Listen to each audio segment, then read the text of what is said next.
Paris Olympics లో కేవలం 100 గ్రాముల అదనపు బరువు వల్ల రెజ్లర్ వినేష్ పోగాట్ పై అనర్హత వేటు పడింది. ఆమెకు ధైర్యం చెబుతూ ఎందరో ప్రముఖులు సోషల్ మీడియా వేదికగా పోస్టులు పెడుతున్నారు. అయితే ఒలింపిక్స్ లో అనర్హతపై ఆమె భావోద్వేగానికి గురయ్యారు. ఈ క్రమంలో వినేష్ సంచలన నిర్ణయం తీసుకున్నారు. రెజ్లింగ్ కు రిటైర్మెంట్ ప్రకటిస్తూ ట్వీట్ చేశారు. వినేష్ ట్వీట్ ప్రస్తుతం దేశవ్యాప్తంగా సంచలనంగా మారింది. మీ కళ నా ధైర్యం విచ్ఛిన్నమైంది.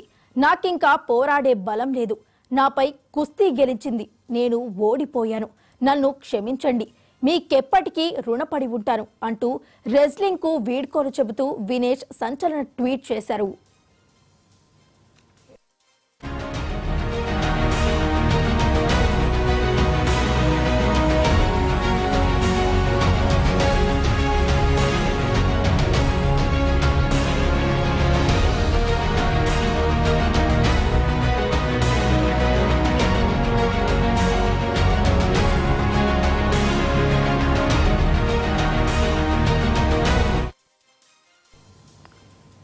పారిస్ ఒలింపిక్స్ కు అనర్హత వేటు పడడంపై భారత రెజ్లర్ వినేష్ పోగాట్ గుండె పగిలింది. అందుకే రెజ్లింగ్ కు రిటైర్మెంట్ ప్రకటించినట్లు తెలుస్తోంది. మహిళల 50 కేజీల ఫ్రీ స్టైల్ రెజ్లింగ్ ఈవెంట్లో బుధవారం ఉదయం బరువు 100 గ్రాముల అధిక బరువు కారణంగా ఆమె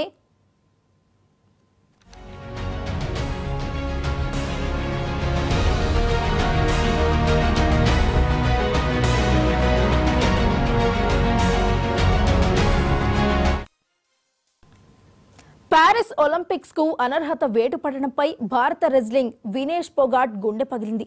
అందుకే రెజ్లింగ్ కు రిటైర్మెంట్ ప్రకటించినట్లు తెలుస్తోంది. మహిళల 50 కేజీల ఫ్రీ స్టైల్ రెజ్లింగ్ ఈవెంట్లో బుధవారం ఉదయం బరువు 100 గ్రాముల అధిక బరువు కారణంగా ఆమె పసిడి పోరుకు దూరమయ్యింది. ఆమె అనర్హతను సవాల్ చేస్తూ Vinesh court of arbitration for sports లో నిరసన వ్యక్తం చేసింది. అయినా కూడా తనతో జరిగిన ఫైనల్ మ్యాచ్ లో రెజ్లింగ్ గెలిచిందని, తన ధైర్యాన్ని దెబ్బతీసి ఓడించిందని వినేష్ సోషల్ మీడియాలో ట్వీట్ చేశారు.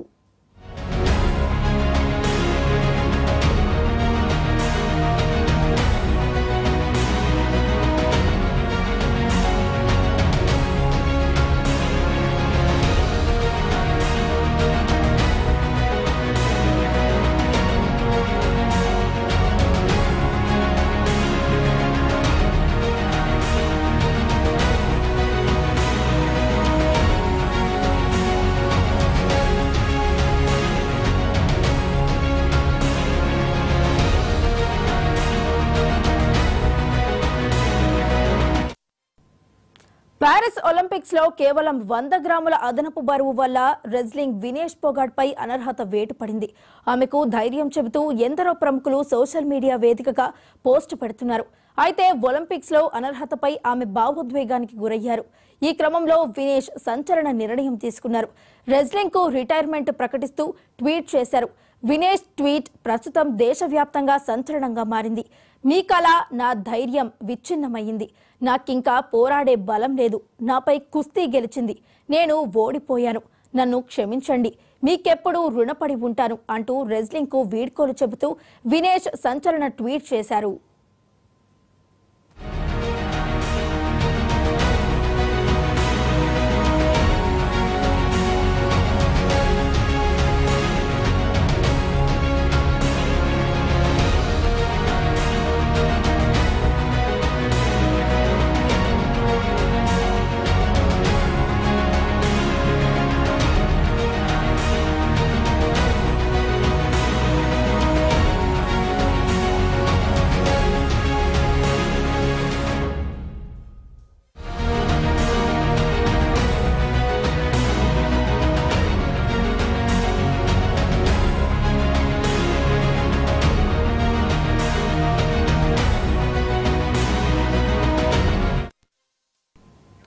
పారిస్ ఒలింపిక్స్ కు అనర్హత వేటు పడడంపై భారత రెజ్లర్ వినేష్ పోగాట్ గుండె పగిలింది. అందుకే రెజ్లింగ్ రిటైర్మెంట్ ప్రకటించినట్లు తెలుస్తోంది. మహిళల 50 కేజీల ఫ్రీ స్టైల్ రెజ్లింగ్ ఈవెంట్లో బుధవారం ఉదయం బరువు 100 గ్రాముల అధిక బరువు కారణంగా ఆమె పసిడి పోరుకు దూరమయ్యింది. ఆమె అనర్హతకు సవాల్ చేస్తూ Vinesh court of arbitration for sports లో నిరసన వ్యక్తం చేసింది. అయితే తనతో జరిగిన ఫైనల్ మ్యాచ్లో రెజ్లింగే గెలిచిందని, తన ధైర్యాన్ని దెబ్బతీసి ఓడించిందని వినేష్ సోషల్ మీడియాలో ట్వీట్ చేశారు. మరి ఇదే అంశానికి సంబంధించి మరింత సమాచారాన్ని అందించడానికి దేవా రాకేష్ స్పోర్ట్స్ అనలిస్ట్ సిద్ధంగా ఉన్నారు. సార్ చెప్పండి, ప్యారిస్ ఒలింపిక్స్ లో కేవలం 100 గ్రాముల అదనపు బరువు వల్ల రెజ్లర్ వినేష్ పోగాట్ పై అనర్హత వేటు పడింది. మీరేమనుకుంటున్నారు దీనిపై?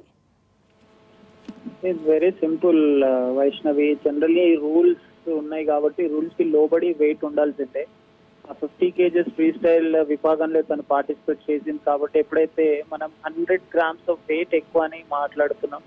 బట్ వేరేజ్ మను భాకర్ విషయంలో చూస్తే తను కూడా 3rd బ్రాంజ్ మెడల్ మనకు గెలవాల్సి ఉండే, బట్ తను కూడా జస్ట్ ఇంచెస్ లో షూటింగ్ లో మిస్ అయిపోయింది. సో మనం ఏంటంటే Indian we are very emotional people. 100 grams కదా అలౌ చేస్తే బాగుండు అనే ఆలోచనలో మనం ఉన్నాము. But it is very unfortunate, ఎందుకంటే తను ముందు 3 bouts లో గెలవడం, తన ఫైనల్ కి రావడం, first women wrestler final Olympics లో ఫైనల్ వాళ్ళకు రీచ్ అవ్వడం, గోల్డ్ మెడల్ కోసం పోటీ పడడం, అండ్ తను రీసెంట్ త్రూగా తను చేసిన నిరసనలు ఇవన్నీ చూస్తే చాలా అన్ఫార్చునేట్ అనిపిస్తుంది, చాలా దురదృష్టకరం. ఇలాంటివి ఏ అథ్లెట్ కి జరగకూడదు. But rule is rule. ఆ రూల్ బుక్స్ లో అలానే ఉంది. మీరు 1 gram ఎక్కువ ఉన్నా కూడా పోటీకి అనర్హులే అవుతారు. ఆ రూల్స్ ని మనం దృష్టిలో పెట్టుకుంటే, రెజ్లింగ్ రూల్స్ ఏవైతే ఉన్నాయో ఆ రూల్స్ ని దృష్టిలో పెట్టుకుంటే డెఫినెట్ గా వెరీ డిసప్పాయింటింగ్ అండ్ చాలా నిరాశగానే ఉంది అందరికి. రాకేష్ గారు, మరి ఇప్పుడు వినేష్ వైపు నుండి, అంటే వినేష్ పోగట్ కావచ్చు, వాళ్ళ సిస్టర్స్ కూడా ఉన్నారు, వాళ్ళ వైపు నుండి ఎలాంటి అభ్యర్థనలు వచ్చాయి?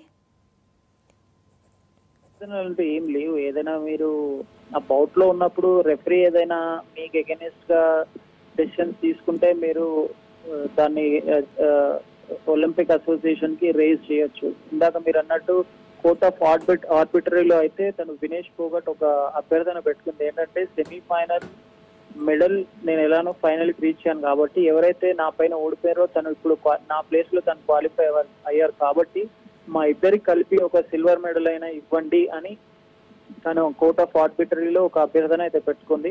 మరి ఆ కోర్ట్ ఎలాంటి డెసిషన్ తీసుకుంటుందో మనకు మోస్ట్ లైక్లీ ఇంకో 1-2 hours లో తెలిసే ఛాన్సెస్ ఉన్నాయి. But very very very minimum chances తనకు సిల్వర్ వస్తుందని అయితే నమ్మకం అయితే లేదు. ఇంకా వాళ్ళ పోగట్ సిస్టర్స్ విషయానికి వస్తే డెఫినెట్ గా మెంటల్ గా తనకు స్ట్రెంగ్త్ ని ఇవ్వడానికి డెఫినెట్ గా తన ఇండియాకి వచ్చిన తర్వాత మెంటల్ స్ట్రెంగ్త్ అయితే వాళ్ళ నుండి ఉంటుంది. వాళ్ళ పోగట్ ఫ్యామిలీ మొత్తం బ్రెజిలర్స్. రైట్, థ్యాంక్ యూ దేవా రాకేష్ గారు.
ప్యారిస్ ఒలింపిక్స్ లో కేవలం 100 గ్రాముల అదనపు బరువు వల్ల రెజ్లర్ వినేష్ పోగాట్ పై అనర్హత వేటు పడింది. తమకు ధైర్యం చెబుతూ ఎందరో ప్రముఖులు సోషల్ మీడియా వేదికగా పోస్టులు పెడుతున్నారు. మరి ఇదే అంశానికి సంబంధించి మరింత సమాచారాన్ని మనతో పాటు షేర్ చేసుకోవడానికి బివి ప్రసాద్ స్పోర్ట్స్ అనలిస్ట్ గారు సిద్ధంగా ఉన్నారు. ప్రసాద్ గారు చెప్పండి, 100 గ్రాముల తేడా అదనపు బరువు వల్ల వినేష్ పోగాట్ పై అనర్హత వేటు పడింది, మీరేమనుకుంటున్నారు? యాక్చువల్ గా ఈ ఒలింపిక్స్ లో పాల్గొనేటటువంటి క్రీడాకారులకి ఒక 15 రోజుల ముందు నుంచే వెయిట్ టెస్టింగ్ ఉంటుంది. టెస్ట్ మన కాంపిటీషన్ జరిగే రోజు కూడా ఒక 1 అవర్ పాటు వాళ్ళకి అవకాశం ఇస్తారు. ఆ 1 అవర్ లో ఎన్నిసార్లైనా వాళ్ళు వెయిట్ టెస్ట్ చేసుకోవచ్చు. పొగాటిది ఏమైందంటే ముందు టెస్ట్ చేసినప్పుడు హెవీ వెయిట్ ఉన్నట్టుగా గమనించిన తర్వాత తన డ్రెస్ ని చేంజ్ చేసుకుంది. హెడ్ లో ఉన్నటువంటి హెయిర్ కట్ కూడా చేసుకోవడం జరిగింది. ఇదంతా కూడా ప్రిపేర్ అయినప్పటికీ కూడా తను 100 గ్రామ్స్ వరకు దాదాపు 100 గ్రామ్స్ వరకు ఎక్స్ట్రా ఉన్నట్టుగా గుర్తించారు. అయితే దీనిపై మన కేంద్ర ప్రభుత్వం, రాష్ట్ర ప్రభుత్వం, క్రీడా శాఖ, మంత్రిత్వ శాఖ వీళ్ళందరూ కూడా ఇంటర్నేషనల్ ఒలింపిక్ అసోసియేషన్ కేమో తమ అభ్యంతరాలని చెప్పడం జరిగింది. అయితే ఇండియన్ ఒలింపిక్ అసోసియేషన్ కూడా ఏమంటుందంటే మన ఇండియన్ నామ్స్ ప్రకారం వెయిట్ అనేది ఎంత ఉండాలో అంతే ఉండాలి. వెయిట్ దాటిన తర్వాత మనం క్రీడాకారులను అలౌ చేయడం సరైనది కాదు అనేదేమో ఇండియన్ ఒలింపిక్ అసోసియేషన్ తాలూకా కామెంట్. దీనిపై అయినప్పటికీ కూడా మంత్రిత్వ శాఖ మాత్రం తన అభ్యంతరాన్ని చెప్పింది. ప్రసాద్ గారు, మరి వినేష్ పై అనర్హత వేటు వేయడం వల్లనే ఆమె రిటైర్మెంట్ ప్రకటిస్తున్నట్లు తెలిపారు. కారణం అదే అయి ఉండొచ్చా? సహజంగానే క్రీడాకారులు ఒక దశ వరకు పనిచేస్తారు. దాదాపు 20 ఏళ్ల పాటు తన క్రీడా రంగంలో అనేకమైనటువంటి ప్రదర్శనలు ఇచ్చిన తర్వాత కూడా తన చిట్ట ఆశయం, లక్ష్యం, ఒక కోరిక అనొచ్చు. ఈ కోరికని తను నెరవేర్చుకోలేనప్పుడు ఇంకా ఈ క్రీడా రంగంలో కొనసాగటం ఎంతవరకు సబబు అని తనకి తానే ఆలోచించుకొని తన రిటైర్మెంట్ ని ప్రకటించింది. అంటే గౌరవంగా దేశం అంతా కూడా హర్షిస్తున్న సమయంలో క్రీడా రంగం నుంచి తప్పుకోవటం అనేది ఒక గౌరవనీయమైనటువంటి సూచికగా తను భావిస్తోంది. భారతదేశం మొత్తం అంటే తను అర్హత సాధించిందా, విజయం సాధించిందా లేదా ఇవన్నీ పక్కన పెట్టి తాను క్రీడా స్ఫూర్తిని ప్రదర్శించింది. క్రీడా స్ఫూర్తిని ప్రదర్శించడం వల్ల భారతదేశం అంతా కూడా జేజేలు పలుకుతోంది. ఈ దశలో తను రిటైర్ కావటం అనేది మంచిగా ఉంటుందనేటటువంటి భావంతో తన రిటైర్మెంట్ ప్రకటించినట్టుగా మనం భావించవచ్చు. రైట్, థ్యాంక్ యూ ప్రసాద్ గారు.